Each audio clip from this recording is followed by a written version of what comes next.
Hello, আসসালামু আলাইকুম। সুরাজ মামের সবাইকে স্বাগতম। তো নেত্রকোনার থেকে আসার পরের দিনই এখানে সবাই বসছে হচ্ছে গিয়ে আমাদের বাসায় শুক্রবার একটা প্রোগ্রাম আছে, ওই ভাইয়ার সাথে লিস্ট করার জন্য সবাই বসছে। তো আজকে সবাই বলতেছে হালকা পাতলা খাবে, ডাল বসাই দিছি, ডাল হয়ে গেছে, সরি, আলু ভর্তা হয়ে গেছে, এখানে শুটকিও কমপ্লিট। আমি সকাল সকাল উঠে সব কিছু কমপ্লিট করে ফেলছি। এখানে সবজি ভাজি যেহেতু আপু অনেক পছন্দ করে, এখানে আলু, গাজর, বরবটি, তারপর হচ্ছে ফুলকপি দিয়ে একটা সবজি করছি। আর আমাদের ট্রেন যেহেতু এত লেট ছিল, তো আমাদের বাসায় আসতে আসতে রাত 2টার মতন বেজে গেছিলো। তো খালার বাসায় জানি, পলিপুর বাসায় জানি, সবাই আমার বাসায় আসছিল। আর সবাই বলতেছে আজকে একটু ভর্তা খাবে। আমি লাল শাকও করে ফেলছি। আর সকালে উঠে আমি সব কিছু কমপ্লিট করে ফেলছি তাড়াতাড়ি করে। খালা একটু পরে চলে যাবে, পলিপুও চলে যাবে। তো আমি, আপু আর রাফায়েল বের হব, আমাদেরও বাইরে কাজ আছে। কিন্তু আমরা সবাই অনেক বেশি টায়ার্ড, অনেক টায়ার্ড। আমাদের জার্নিটা অনেক কষ্ট হয়ে গেছিলো ট্রেনে, ট্রেনটা ভালো ছিল না। আর আমাদের টিকিটও পাচ্ছিলাম না বলে ওই ট্রেনটি আমাদের নিতে হয়েছে। তো এখানে রাফায়েল রিফাত খাচ্ছিল, সুরা হুজুরের কাছে পড়ে আসলো। তো ব্যাগ ট্যাগ এখনও ওইভাবেই আছে, এখনও কাপড় চোপড় কিচ্ছু বের করে গুছানো হয়নি আমাদের। তো বাইরে থেকে এসে গুছাবো। তো খাওয়ার পরে এই যে আমি, আপু, রাফায়েল আমরা যাচ্ছি হচ্ছে গিয়ে বনানীতে। ওখানে আমাদের দুই বোনের ফ্ল্যাটের টাইলস, সিঙ্ক সব কিছু আজকে অর্ডার করে দিয়ে আসবো। তো আমি, আপু সবাই পছন্দ করছিলাম কোনটা রান্নাঘরে ভালো লাগবে, কোনটা ফ্লোরে ভালো লাগবে। তো এগুলো আমরা পছন্দ করতেছিলাম, এই কালারগুলা। তো আপুর কাছে উপরটা ভালো লাগছে, আমার কাছে উপরের টাইলসটা ভালো লাগছে। এটা হচ্ছে রান্নাঘরের জন্য, আমাদের পছন্দ হয়েছে। আমরা দুইজনের ফ্ল্যাটে সেমটাই দিব। আর এখানে আমাদের নিচের টাইলসটা হবে একদম সাদা। তো আমরা এই টাইলসটা পছন্দ করছি দুইজনে, আমার কাছেও ভালো লাগছে, আপুর কাছেও ভালো লাগছে। বড় বড় টাইলস দিলে বাসাটা অনেক বড় লাগে, আর সাদা দিলে বাসাটা একটু উজ্জ্বল লাগে, সেই জন্য দিব। আর ওয়াশরুমেরও টাইলস দেখে ফেললাম, আমরা চয়েস করে ফেলছি। আমাদের সাথে যে ভাইয়াটা আসছে এবং তার ওয়াইফ, তারাও দেখলাম আমরা যেগুলো চয়েস করতেছিলাম তাদের কাছেও ওগুলো ভালো লাগছিল। আর আমরা আসলে বেস্ট যেটা ভালো সেটাই নেওয়ার ট্রাই করতেছি। তো এই তো আমরা মোটামুটি সব কিছু পছন্দ করে ফেলছি। এখন হচ্ছে সিঙ্কটা দেখবো, আর হচ্ছে কমোডটা দেখবো। তো আমরা এই বেসিনটা চয়েস করছি তিনজনের জন্যই, কারণ বাথরুম ছোট হলেও প্রবলেম নাই, এটা অনেক সুন্দর বসানো যাবে। আর রাফায়েল উপরের ঝর্ণাটা দেখতেছিল, আর এই কমোডটা হচ্ছে গিয়ে আমরা চয়েস করছি। তো আমাদের চয়েস করা শেষ, এখন আমরা বসে আছি। আমাদের সাথে যে ভাইয়া ভাবি আসছে আমাদের ওখানে, তারাও ফ্ল্যাট কিনছে, তো তারা চয়েস করতেছে, তাদের জন্য আমরা বসে আছি, ওয়েট করছি।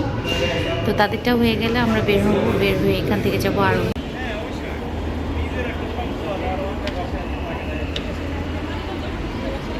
তো আমাদের কাজ শেষ, আপু আবার বিদায় নিচ্ছিল ভাইয়াদের থেকে, তাদেরও কাজ শেষ। তো একসাথে আমরা চলে যাব।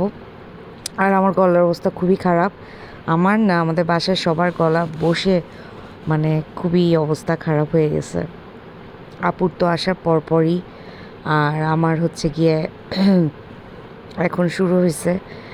2-3 দিন ধরে গলার অবস্থা খুবই খারাপ হয়ে গেছে, তাই ভয়েসটা একটু অন্যরকম শোনা যাচ্ছে। তো আপু আসছে আড়ংয়ে, আপু কিছু গিফটস সবার জন্য কিনে নিয়ে যাবে। ভাইয়ার জন্য নেওয়া হচ্ছে এখানে রিক্সা, ভ্যান, কারণ ভাইয়া এগুলো বলে দিছিল ভাইয়ার জন্য এগুলো নিতে। আর এগুলা নিচ্ছে হচ্ছে গিয়ে আপুর অফিসের কলিগদের জন্য, আর এটা নেওয়া হয়েছে আপুর একটা ফরেনার কলিগের জন্য।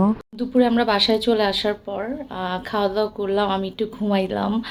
এর মধ্যে আপু গেছে, আপুর আরেকটা কাজ ছিল, আপু একাই বের হয়েছে ওখান থেকে, হচ্ছে আমার কাজিনের বাসায় গেছে। তো রাতের বেলা হচ্ছে আমার ফুফাতো বোনের বাসায় দাওয়াত আছে, তো আপু চলে গেছে। আর সুরার আমি টিচার রাখছি, যেহেতু আমি এখন বিজি, ওর পড়াশোনা একটু ঢিলামি হয়ে যাচ্ছে, তাই ভাবলাম যে আমি কাজ করি, ও তো বাসায় থাকে, ওর পড়ায় যেন কোনো গাফলতি না হয়, সেজন্য আমি 1 মাসের জন্য একটা টিচার রাখছি। আজকে আসছে ফার্স্ট, তো সে পড়াচ্ছে।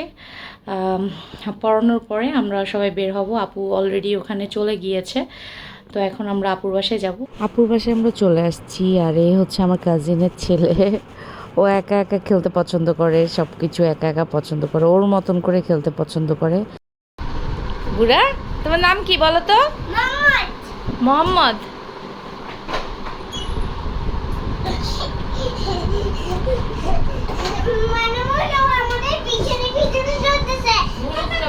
আর এখানে দুলা ভাই শসা কাটতেছে, সে আজকে সারাদিনই আপুকে হেল্প করছে, শুধু আজকে না, আপুকে সে প্রতিদিনই হেল্প করে। আর এরা হচ্ছে খেলতেছে, ওকে বলতেছিলাম, আপু বলতেছে একটু নাচো তো, যেহেতু গান চলতেছে ও একটু ড্যান্স, ও কীভাবে নাচে সেটা একটু দেখাই। দেখি নাচো, সুরা নাচো দেখি।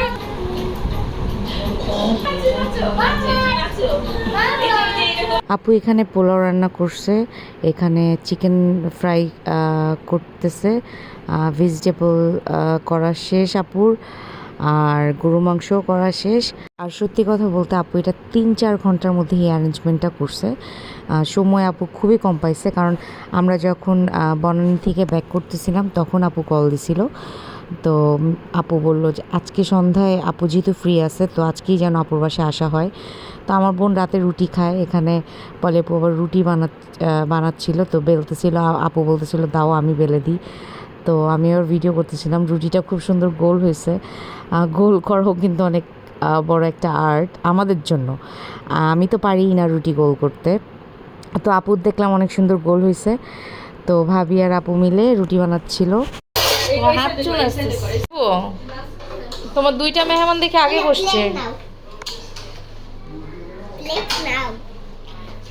না না, কাচের প্লেট। তোমাকে বেশি খিদা পেয়ে গেছে? আই সুরামণি, সুরামণি। তো রাফায়েল এই ঘরে খাচ্ছে, সুরা বাবা, ভাইয়া, ভাবি আর রিয়ান সবাই ওই ঘরে টেবিলে বসছে, আর আপু পরে খাবে, আর আমি খাওয়াই দিচ্ছিলাম সুরাকে। তো আজকের ভিডিওটা আমি এখানেই শেষ করে দিচ্ছি, সবাইকে আল্লাহ হাফেজ।